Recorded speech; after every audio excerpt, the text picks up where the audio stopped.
کیا ننگے سر نماز ہو جاتی ہے؟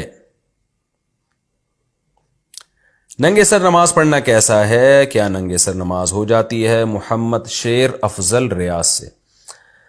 خلاف سنت ہے، نبی صلی اللہ علیہ وسلم ہمیشہ سر ڈھانک کے نماز پڑھا کرتے تھے، اس لیے ننگے سر نماز پڑھنا ناپسندیدہ ہے، خلاف ادب ہے، خلاف سنت ہے۔ نماز بہرحال ہو جاتی ہے، گناہ بھی نہیں ہوگا انشاءاللہ اس میں، لیکن اس کی عادت نہ ڈالیں، تمیز سے جیسے ساری دنیا نماز پڑھ رہی ہے سر ڈھانک کے، اسی طرح سے پڑھ لیا کریں۔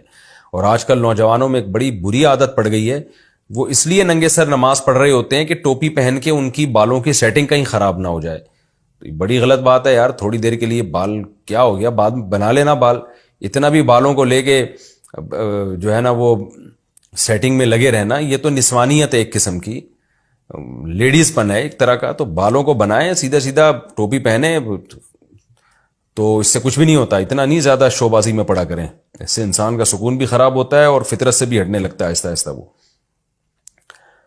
مرد کے لیے اس طرح کے نا بہت زیادہ فیشن میں لگے رہنا، یہ تھوڑی سی نسوانیت کی بو آتی ہے ایسے آدمی میں۔ تو ظاہر ہے مرد جب اپنی فطرت سے ہٹے گا، نسوانیت کی ہر وقت فیشن میں لگا رہے گا،